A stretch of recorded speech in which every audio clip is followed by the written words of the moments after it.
Mariupol is being bombed into the past. Ukrainians say economic infrastructure, factories, warehouses are non-military targets. Survivors now suffering war will inevitably suffer in the future, their livelihoods destroyed. On the ground, Russia's Chechen soldiers, hardened fighters, continue to push on residential areas and suburbs. Waiting to meet them may be Ukrainian volunteers like these men. Actors, singers, artists, all defending their home. So far, all people are volunteers who basically never had a gun in their hands, never served in the army. They never thought that they would have a gun in their hands. But all of them are, with all of their intentions, determined to resist. And this desire just brought all of them here. Fear is natural, he says. To control it, you must embrace it. A small unit with little training, days away from going into the fray to block Russia's advance on the capital. Mariupol, Kyiv, Chernihiv. Satellite pictures show the Russian army's use of artillery, where its ground forces have been stalled by lethal Ukrainian hit-and-run attacks. In Kharkiv region, another enemy jet was shot down. Our forces have already shot down so many Russian jets and helicopters that we can only state, instead of containing brains, their pilots' heads are empty. I said as well, and this is not by accident, their hearts and souls are also empty.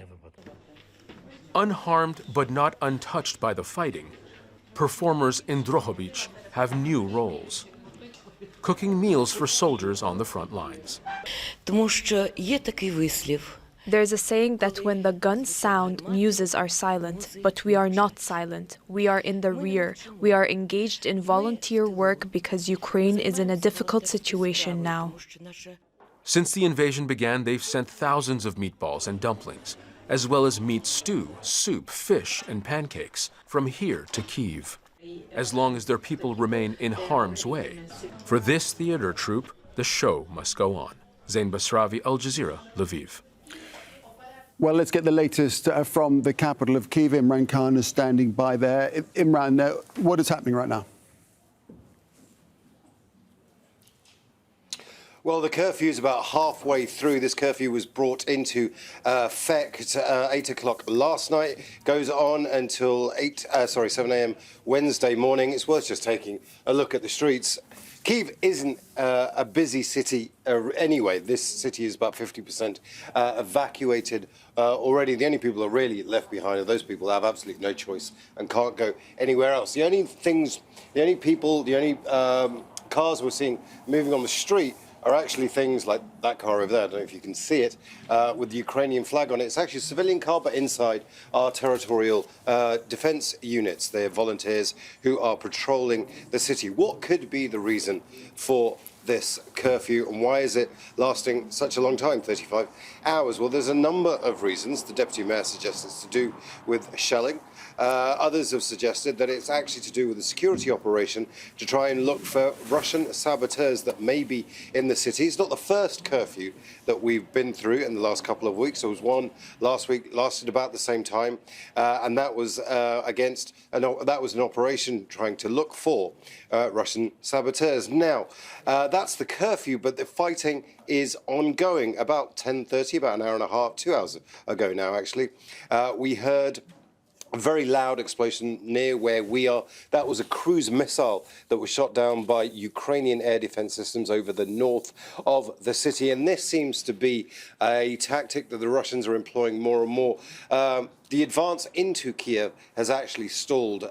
Anecdotally, I can tell you that that's what Ukrainians are telling us, but it's been backed up by the international community, particularly British defence, who are talking about the fact that the Russian army haven't managed to take any major areas in the last few weeks. Now, we are going to see more of these airstrikes. We are going to see more of these artillery and shelling come into the city whilst their soldiers are still stalled on the outskirts. But the Ukrainians are now mounting a counter-offensive.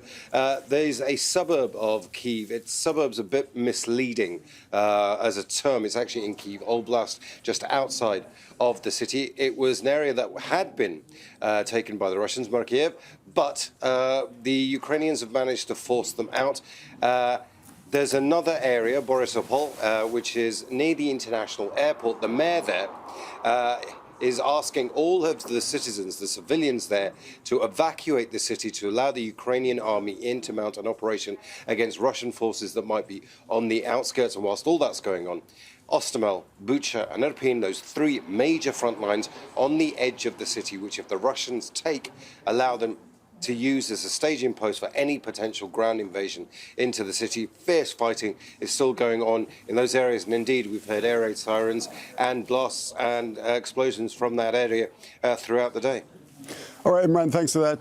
Imran Khan there in the capital. Let's head west. We go to Lviv now. Rob McBride is there for us. And Rob, the President Zelensky is saying he is ready to compromise. Where are we exactly with talks and any negotiations?